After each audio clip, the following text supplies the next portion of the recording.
O senhor sentia que algo assim podia acontecer? Não, eu nunca senti isso aí. Eu sabia que tinha problemas, que tinha... O senhor não imaginava que seria preso? Não, eu nunca pensei que pudesse ser preso, porque na minha cabeça não havia razão para ser preso. Não havia condenação. Não havia... Eu não tinha na minha cabeça alguma condenação. Edir Macedo, sua mulher Esther, a filha Viviane e uma amiga da família deixavam o culto da Universal em Santo Amaro.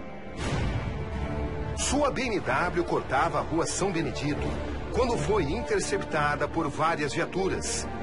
Mais de uma dezena de policiais de armas em punho. Edir Macedo recebia voz de prisão. Eu estava dirigindo o carro, eles pararam, me puxaram pelo paletó, me arrancaram do carro, estupidamente. Eu fiquei pasmo, eu fiquei patético, eu fiquei quase que imobilizado. Porque não apenas pela situação, mas o choque me colocou, parece que anestesiado, naquele momento, em dado momento. Até que eu fui jogado para dentro do camburão. Quando eles me colocaram no banco de trás do camburão, vieram 2 policiais, um do lado, outro do outro, a minha esquerda e a direita, e os 2 na frente, o motorista e mais... E eles saíram em disparada, não sei quantos quilômetros por hora. Esse é o local, Avenida Gastão Vidigal 307, bairro de Vila Leopoldina, zona oeste de São Paulo. É a sede do 91DT. Aqui o bispo Edir Macedo ficou preso durante 11 dias, em uma cela de apenas 4 metros por 4. Ele dividia espaço na carceragem com outros 21 presos. O bispo foi acusado de charlatanismo, curandeirismo e estelionato. Como é que foram os seus 11 dias de prisão, bispo? Ora, 11 dias tranquilos, porque em todos esses dias eu estava do lado da minha esposa. Então eu tinha o conforto da minha mulher e os companheiros, as pessoas amigas, os meus algozes também foram lá. Olha, eu sinto muito e tal. O senhor se sentiu humilhado? Olha, eu senti humilhação. Eu senti humilhação, sim. Eu fiquei humilhado. Humilhado não pelas pessoas, humilhado por causa da minha fé, porque naquele momento eu não entendia por que Deus permitiu aquilo. Sabe, eu não diria humilhado, eu diria um tanto frustrado. Como é que eu ia explicar para as pessoas essa situação? Mas aí Deus nos deu uma palavra mostrando que Paulo também, o apóstolo Paulo, foi preso, o apóstolo Pedro foi preso, Jesus foi preso, e que tudo isso faz parte da nossa guerra. A quem o senhor atribui a sua prisão? A minha prisão é uma composição da Igreja Católica, cabeça, e a Rede Globo, que é o corpo. Como é que o senhor acha que foi planejada a sua prisão? Então, por conta do sucesso da igreja, do desenvolvimento da igreja, então ela tinha que fazer alguma coisa para barrar o nosso crescimento. Então, unida com a Rede Globo, que tinha comunicação maior, então eles fizeram um par perfeito para tentar nos destruir. Como é que foi para um homem como o senhor ser acusado de charlatanismo? É simples. Eu não pude me defender. Eu esperei que a verdade viesse à tona. Então eu tenho respondido essa pergunta às pessoas com o trabalho que nós executamos em todo o mundo. Porque como, tudo bem, se eu sou um charlatão num país subdesenvolvido, tudo bem, a gente aceita. Se eu sou um charlatão num país miserável, injusto, todo mundo aceita. Mas eu não sou charlatão nos Estados Unidos. Eu não sou charlatão na Inglaterra. Eu não sou charlatão nos países de primeiro mundo. Por quê? Por que eu só sou charlatão num país subdesenvolvido? Essa acusação chegou a incomodá-lo? Não, claro que não. E a acusação de curandeirismo? A mesma coisa, curandeirismo. Eu não curo ninguém. Eu apenas anuncio aquilo que Jesus anunciava, falo o que Jesus falava. E se o milagre acontece, não é culpa minha. Isso se deve à fé das pessoas que acreditaram na palavra de Deus, não na minha palavra. Bispo Edir Macedo, como é que o senhor responde à crítica de que o senhor prioriza a arrecadação em detrimento da espiritualidade? Fazem essa crítica em relação ao senhor, o senhor sabe disso? Olha, eu dou graças a Deus porque fazem essa crítica, que nós pregamos a teologia da prosperidade. Por quê? Porque só os estúpidos pensam em teologia da miséria. Eu pergunto aos seus telespectadores, você gosta de miséria? Você queria viver na miséria? Você gosta de viver na miséria? Quem é que quer miséria? Você teria prazer em ver o seu filho com fome, sendo você uma pessoa de posses? Essa é a pergunta que eu faço aos pais. Então, como nós cremos num Deus tão grande, Criador dos céus e da terra, vamos admitir que haja um consenso, uma combinação dessa grandeza, dessa magnitude com a miséria. Conviver com ataques de adversários. Se fortalecer na guerra. Esses, alguns dos principais lemas do bispo. Para mim não importa se falem bem, se falem mal, eu estou pouco me lixando para o que as pessoas pensam ou deixam de pensar a meu respeito.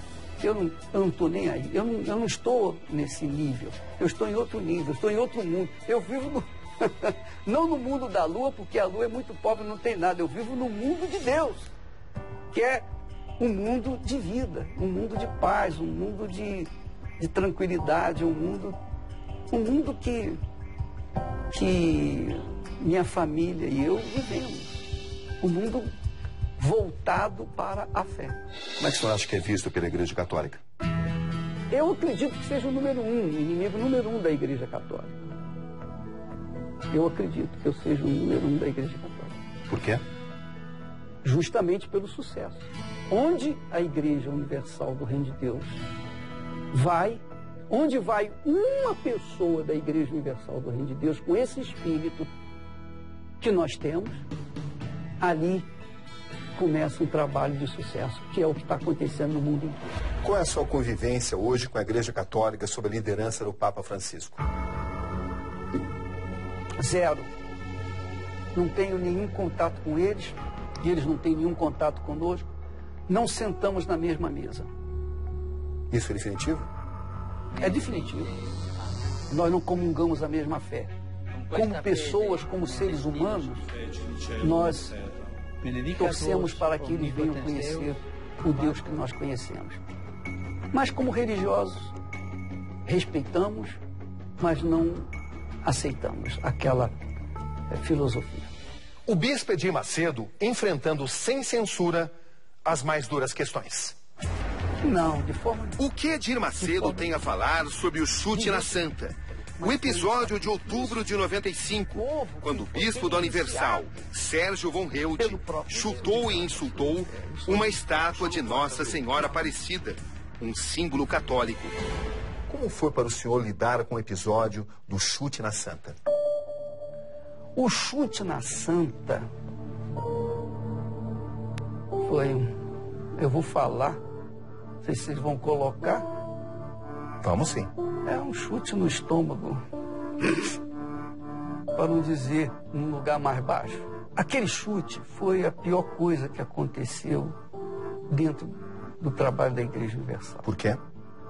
Porque não é o nosso estilo agredir religião de ninguém. Nós temos a liberdade de crer na palavra de Deus. E nós exigimos respeito para conosco. Ora, se nós exigimos respeito para com a nossa crença, para com a nossa fé, nós temos que ter respeito para com a crença alheia. O senhor condena o ato de se chutar a Santa? Eu condeno o ato não só de chutar a Santa, ou mesmo falar de qualquer outra igreja ou religião. Eu apenas não concordo com as religiões, mas não quer dizer que eu não venho respeitar os seus religiosos. Compreende o que eu estou falando? Eu não aceito as religiões, mas eu aceito os religiosos. Eu respeito os religiosos, porque eu sei que eu também fui um deles no passado. Eu também fui cego no passado.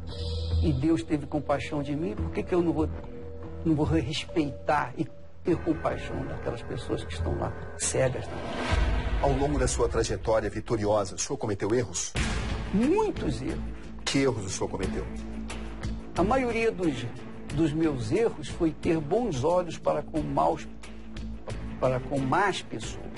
Por exemplo? Nós acreditamos nas pessoas. Pessoas que não eram dignas de terem crédito. Pessoas que eram indignas de estarem junto conosco. Não por sermos melhores do que elas, mas por serem pessoas que não tiveram hombridade, caráter, não tiveram nada para dar. Eu confiei nessas pessoas. E eu errei muito, porque eu confiei nessas pessoas. Muitos profissionais, colegas, enfim. Mas eles não me deixaram mágoa no coração, de jeito nenhum. Eu oro até por eles. O polêmico vídeo divulgado pela Rede Globo em 92, onde Edir Macedo foi mostrado ensinando pastores técnicas de arrecadação. Bispo Edir Macedo, hoje aos 70 anos, que reflexões o senhor faz sobre o que o senhor falou naquele célebre vídeo de 92, pelo qual o senhor foi tão atacado? O famoso o Daudece. O Daudece, legal. Boa palavra. O senhor falou isso no vídeo? Eu falei. O senhor se arrepende? Não. Por quê? Porque eu falei aquilo que eu pensava e penso, e vou continuar pensando. Com Deus, meu caro, essa é a nossa fé.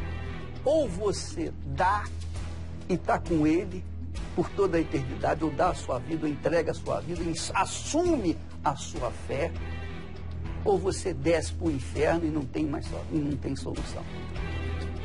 É a lei da palavra de Deus. Se você dá, você recebe. Se você não dá, você não recebe. Jesus aqui falou isso. E de outra forma. Ele disse, dai e ser-vos-á dado. Boa medida, recalcada, sacudida, transbordante, generosamente vos darão. Porque da mesma medida com que medis, vos medirão também. Quer dizer, toma lá da cá. Toma lá da cá. De acordo com o que você oferece a Deus, você recebe. Se você oferece desrespeito, se você oferece desprezo, se você oferece o que não presta, você pode ter certeza que você vai receber exatamente isso por toda a eternidade. Se você oferece a sua vida, se a sua vida é a oferta que é elevada a Deus no altar, então você vai receber. Então, ou dá ou desce. Essa é a realidade. Ou dá ou desce. Não tem outro termo. A Bíblia mostra isso. No fundo, condensando tudo, é isso. Quem crê, recebe. Quem não crê, não recebe. Está escrito. O senhor falaria tudo aquilo de novo? Falo. Eu já falei novamente aqui na igreja. Aqui no templo. Eu já falei. E qual o problema? O senhor não se arrepende de nenhuma palavra ali? Me arrepender por quê? Eu pergunto. Por quê? Se a minha intenção foi despertar a fé das pessoas, e se as pessoas têm a sua fé despertada por esse chavão, então isso é óbvio, as pessoas são abençoadas e eu fico satisfeito de ter podido ajudar essas pessoas. Então eu não me arrependo, não. Qual é o arrependimento? Eu falo e continuo falando, não tem problema não. Por quê? Porque eu vejo com os olhos da fé. Eu julgo com os bons olhos. Eu falo com bom sentido. Porque a Bíblia ensina isso. É a Bíblia. Jesus falou isso. O Deus de Abraão falou isso. O Deus de Abraão falou isso. Dai e ser-vos-á dado. E Deus só venha até nós se nós nos entregarmos incondicionalmente a Ele. Então, quer dizer, é dar ou desce. Ou dá ou desce. Ou vai ou racha. É tudo ou nada. Quem quer, quem crê vai, e dá. Quem não crê, não vai, não dá. Obviamente vai continuar na mesma, vai só descer. Essa é a nossa filosofia. Qual é o mal que tem nisso? Qual o pecado que eu cometi? A minha consciência não acusa em nada. Absolutamente nada. Estou livre. Se as pessoas olham para o lado mal, se as pessoas interpretam da forma diferente, paciência, o que eu vou fazer? Pelo menos eu fiquei conhecido. É ou não é? O que falam seria que o senhor estaria privilegiando a arrecadação. Você sabe que muitas pessoas vieram querer conhecer aquele que o dá ou desce? E saíram impressionados. Oh! Esse é seu segredo, saber como lidar com as coisas, né? Seus críticos talvez digam que Jesus valorizava mais a espiritualidade e não os bens materiais. Nós não estamos tratando de bens materiais. Quando nós falamos dos aflitos, nós estamos falando dos famintos, dos que não têm educação, dos que não têm casa para morar, que não têm sequer um vaso sanitário dentro de casa, que não tem água potável, que não tem comida, que não tem nada, que não tem emprego, que não tem nada. Não tem escola, não tem médico, não tem ninguém por isso. Nós estamos falando dessa gente que eu considero aflita e miserável. E como essa gente pode mudar essa situação? Como? Não existe outra forma. Para você receber, você tem que dar. É a lei da vida. É a lei bíblica. É a lei da vida. Para você receber o seu salário, você tem que trabalhar um mês. Se você não trabalha, se você não planta o seu trabalho, você não vai ter dinheiro. Se você fica esperando que alguém venha lhe alimentar, você vai morrer de fome. Você tem que trabalhar, você tem que usar a sua capacidade, o que Deus lhe deu, as condições que você tem. Então nós ensinamos a pessoa a plantar, a ofertar, a sacrificar, para que ela venha despertar a sua própria fé, para que ela venha ver a força, o poder da fé que elas têm, que está adormecida. Se você não der, você não vai receber. A quem o senhor incomoda? Eu incomodo o diabo e seus parceiros. O senhor é um homem de muitos inimigos. E olha, vou lhe dizer uma coisa. Eu estou pouco me incomodando com eles. Eu estou pouco me incomodando que haja inimigos, que cresçam os inimigos, que falem ou deixem de falar. Eu vou continuar na minha fé e eu duvido que eles venham me derrotar. Os olhos de Edir brilham quando ele fala de seu exército de obreiros. Um exército responsável pela doação de roupa e comida a populações carentes, pela ajuda a orfanatos, hospitais e asilos. Nós temos uma turma de pastores chamados Anjos da Noite. Esses pastores, durante as madrugadas, não somente aqui, mas ao redor do mundo, eles vão às Cracolândias levar sopa, levar comida, agasalho para as pessoas viciadas. E sem fazer qualquer prédica, sem os chamar para a igreja, apenas oferecendo a mão amiga. Esse é o espírito da Universal. Dar. Ou dá ou desce. Quem dá, recebe. Quem não dá, fica a ver navios. Vai descer. Pelo apoio a populações marginalizadas ou as que vivem em locais remotos. E quando chega uma palavra que estimula, que acaba com os medos, as incertezas, então ele se levanta, ele se anima, ele se enche de esperança de que quando sair dali, a vida dele vai voltar melhor do que foi até então. As obras da Universal incluem projetos ousados, como o da Fazenda Nova Canaã, em Irecê, interior da Bahia. Nós temos mais de 600 crianças. Elas são buscadas nas suas casas, nos seus buracos, nos seus lugares ermos, difíceis até de se chegar. Nós as buscamos lá com o ônibus da igreja. Essas crianças vêm para essa fazenda e lá elas tomam banho, escovam os dentes, porque isso não tem na casa dela. Depois vão para o café da manhã, elas comem, elas fazem um tratamento dentário, elas têm um tratamento médico, elas têm a hora do almoço, têm a hora do lanche. E quando elas vão embora para suas casas, elas vão quase que chorando. Pessoas que não teriam perspectiva. Pessoas que não tinham perspectiva de nada, de zero. Quando elas vão para casa, quando elas vão pegar o ônibus de volta para suas casas, elas levam um saquinho com 4 pãezinhos. A fazenda, que tem 500 hectares, sustenta com seus produtos 700 crianças por dia. Elas estudam no próprio local, além de receberem assistência médica. Eu tenho orgulho de todo o trabalho da Igreja Universal. Eu tenho orgulho do trabalho de todos os pastores, todos os que estão conosco. Aquele que faz o senhor se arrepiar. Todos eles. Não posso, seria injusto falar de um e não falar dos demais. Todos trabalham, todos cooperam para essa máquina de ganhar almas ter sucesso. Máquina de ganhar almas. Máquina. Esse é o lema. Não, eu estou falando agora. A teologia da prosperidade, sempre apaixonadamente defendida pelo bispo. Jesus é que nos ensina a prosperidade. Jesus é que nos estimula a prosperidade. Jesus é que nos estimula a uma vida digna, uma vida justa, uma vida abundante. E isso é um direito de todos, não é direito apenas para um percentual pequeno da humanidade. O senhor defende recompensa ainda em vida e não a promessa apenas do paraíso. Recompensa. A nossa recompensa. Em vida.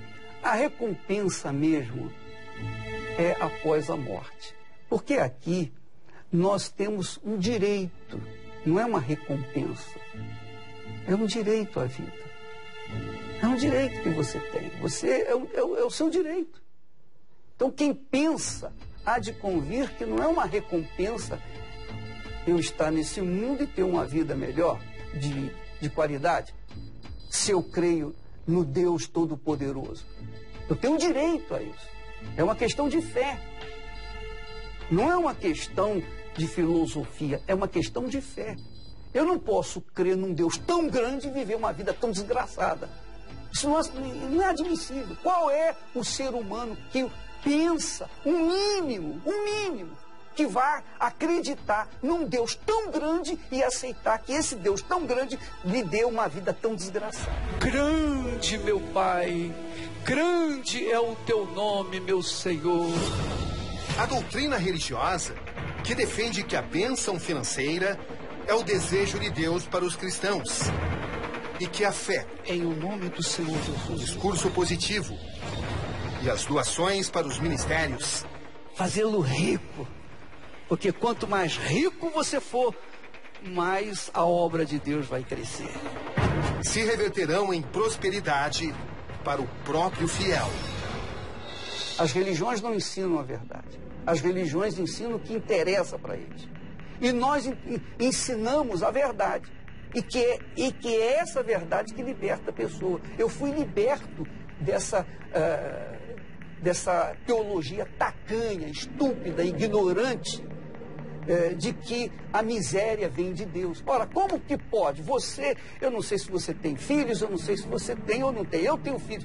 Como pai, eu quero o melhor para os meus filhos. Eu deixo de comer para dar para os meus filhos.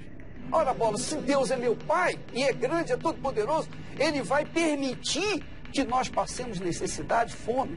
Não, isso não vem de Deus. A miséria, a doença, a enfermidade, os males que atuam no mundo não tem nada a ver com Deus. Não tem absolutamente nada com Deus.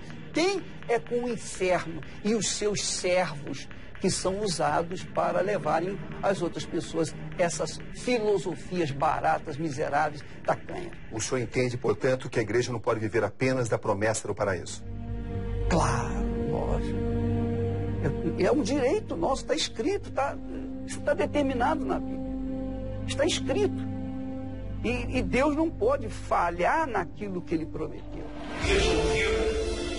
E ao ouvir nenhuma resposta, nenhuma solução para a sua vida.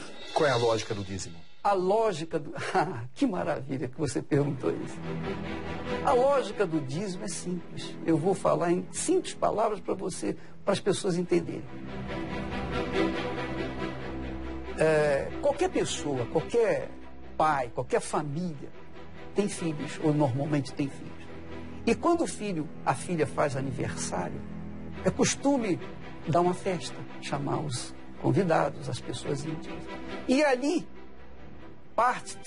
tem o bolo de aniversário.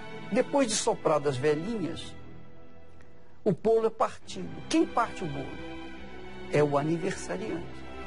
Para quem vai dar o primeiro pedaço do bolo? Para a mãe ou para o pai? Ou para o irmão? Ou para o amigo? Quem é mais importante na vida dele? Quem está em primeiro lugar na vida dele? Eu tenho certeza que ele jamais daria o primeiro pedaço de bolo para a pessoa que não tem importância na vida dele. Então, Deus está em primeiro lugar na nossa vida. É o primeiro. Ele está primeiro do que tudo que existe nesse mundo. Então, o dízimo significa o primeiro. Agora, você fala do dízimo e muitas pessoas confundem e até criticam, mas quantas pessoas estão me assistindo nesse momento, e eu já vi, porque eu já fui já trabalhei com meu pai, eu servia cachaça, e quando o sujeito pedia uma cachaça, que eu colocava no copinho, a primeira coisa que ele fazia era jogar para o santo. Ora, eu pergunto, o que é aquilo? Não era o dízimo? Não era o dízimo? Dízimo para quem? Para o santo. Então, as pessoas fazem questão de dar o dízimo para o santo e não falam nada. Mas quando se fala, dá o dízimo para Deus, a coisa muda de figura. Ora, é uma questão de fé, de princípio. É uma questão de amor. É uma questão de prioridade. Há alguma contradição entre pagamento do dízimo e enriquecimento da própria igreja?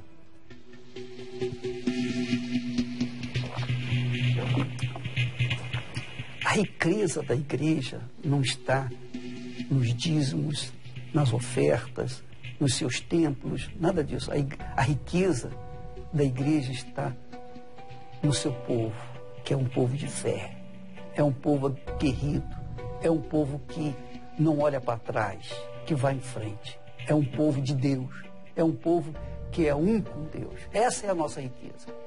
Mas se tratando da riqueza material, a Igreja Universal do Reino de Deus aplica todos os seus recursos na própria igreja, na evangelização, na pregação através de rádio, televisão, jornais, construções de templos e compra de terreno.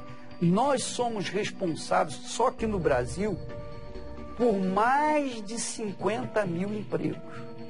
Mais de 50 mil. Só de pastores, nós temos pelo menos uns 12 mil aqui no Brasil. Pelo menos 12 mil. Fora os funcionários que nós temos na igreja. Eu pergunto, de onde vai vir o suprimento para manter esse trabalho, essa escola funcionando? Só oferta. Já que eu sou tão bilionário, sou o mais milionário, não sei o que, essas coisas todas, financeiramente falando, então eu pergunto, que o milionário maluco fica gastando a vida de segunda a segunda na obra de Deus? O senhor tem um salário na igreja? Eu tenho um salário na igreja, além dos direitos autorais. Então eu vivo a minha vida muito simples, porque Impressiona muito no senhor também a simplicidade, né? O senhor não é um homem de roupa de grife, de luxos. Ah, não. Eu odeio essas roupas de... Especialmente esse pessoal... Você sabe que hoje pela manhã... Você sabe o que eu estava fazendo? Eu peguei essa camiseta íntima, a camiseta do interior, e eu fui colocar e me incomodava. Me espetava o pescoço. Eu peguei, virei ao contrário, cortei aquela porcaria. Foi isso de manhã cedo. Tirei o selo que me coçava aqui e resolvi colocá-la do lado avesso, que aí não tem problema. Então esses nomes, essas grifes, para mim, não tem nenhum valor. Edir Macedo apoiou a expansão de sua igreja, a criação de um império de comunicações.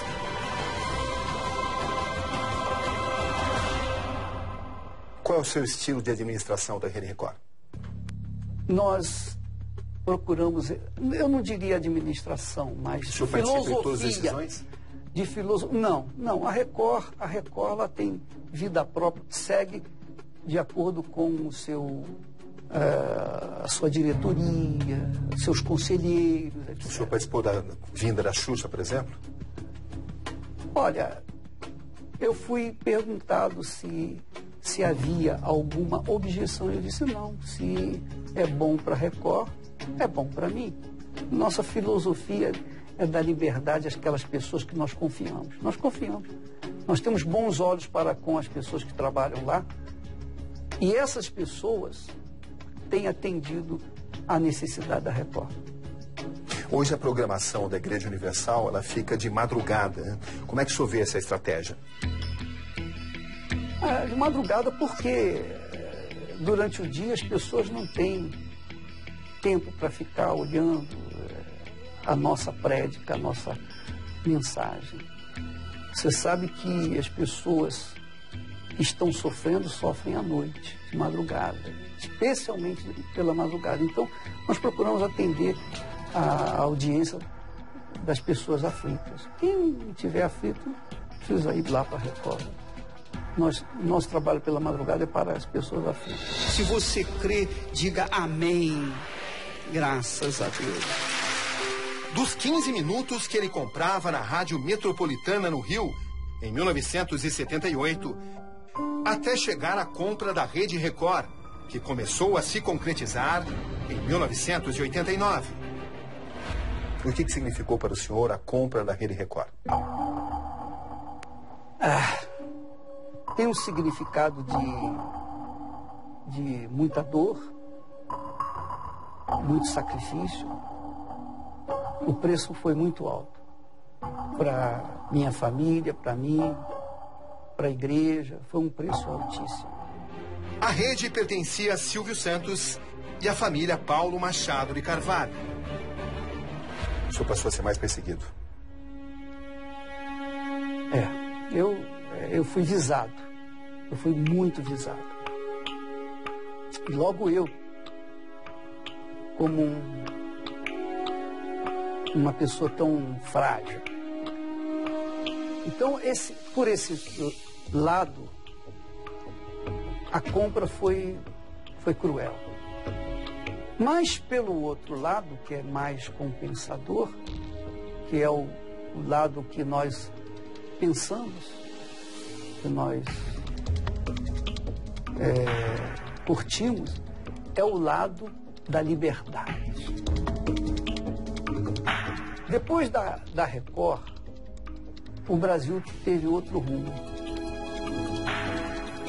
Até então, nós tínhamos a Rede Globo como a informação única neste país. Com o evento da Record, nós tivemos, então, a chance de deixar o povo brasileiro ciente do outro lado, dos fatos. A Record veio para assumir um nada a perder. Ou tudo ou nada, ou é ou não é. Ou Deus é conosco ou não é conosco. Se Ele é conosco, nós vamos partir, vamos colocar os fatos, a verdade no ar. Vamos mostrar que a verdade não é aquilo que está do outro lado. Há um outro fato, há o outro lado da moeda. E isso fez o Brasil despertar, acordar.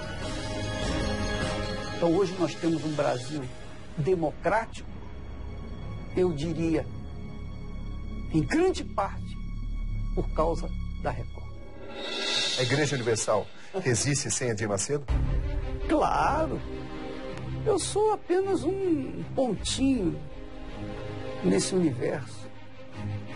A Igreja Universal, se estivesse restrita à minha pessoa, ela não seria o que é hoje. A Igreja Universal, ela foi fundada, criada, inspirada pelo Espírito do Altíssimo. E ele que conduz essa igreja. No momento certo, ele coloca a pessoa certa e pronto. Gostem ou não, uma mente inquieta e uma igreja em expansão. Bispo Edir Macedo, qual vai ser o seu lugar na história? O meu lugar na história? Olha, você quer dizer a história do mundo ou a história do meu mundo? A história do líder de uma igreja mundial. Bom, a minha história, a história do meu mundo, eu vou ser chamado de um ganhador de almas. Só isso. Mas na história desse mundo, eu vou ser como pau de galinha. Só isso. Dois grandes comunicadores, Edir Macedo e Silvio Santos. Quais as semelhanças, quais as diferenças? Eu não tenho o sorriso dele, eu não tenho a gargalhada dele, eu não tenho o jeito dele, não. Ele é um excelente comunicador. E eu tenho a minha fé. Eu só sei passar fé. Para a gente encerrar essa entrevista, quando o senhor se olha no espelho, que tipo de ser humano o senhor vê, Bispo Edir Macedo? Não vejo lá grande coisa, não. Vou ver o quê? Eu vejo a minha cara, a mesma cara. Eu sei o que você quer dizer, mas eu não me vejo uma pessoa dessa importância que você e as pessoas dão. Enfim, eu sou tímido, eu sou uma pessoa tímida, então eu gosto de ficar no meu cantinho, sabe como é que é? Então eu vejo essa pessoa tímida 24 horas por dia, não quando eu estou no altar. Aí a coisa muda de figura. Não quando eu estou falando da fé. Um gigante se levanta. É assim que nós entendemos. Existe um ditado da antiguidade que fala que um grande homem pode ser medido pela qualidade dos seus inimigos. É assim que o senhor vê também? Isso é bom, é boa. Eu não sabia disso. Gostei desse ditado. É assim que o senhor então vê? Eu sou grande. Quem é Edir Macedo? Um grande homem de Deus. O grande homem de Deus, que, conforme diz esse ditado aí. De tudo que eu perguntei para o senhor, teve alguma coisa que incomodou nessa primeira etapa da entrevista? Nenhuma, rapaz. O senhor é um homem que fala sobre tudo, né? Cabrini, eu não tenho nada a perder, mesmo. Eu não tenho nada que esconder, mesmo. Eu sou o que sou e acabou. Em todos os dias nós temos nossos conflitos entre o coração e a razão. Muitos, é claro, irão discordar das posições e dos pensamentos do Bispo Edir Macedo. Mas é impossível ignorar sua influência e, por que não, suas conquistas. Aqui, Roberto Cabrini. E este foi o Conexão Repórter de hoje. Boa noite.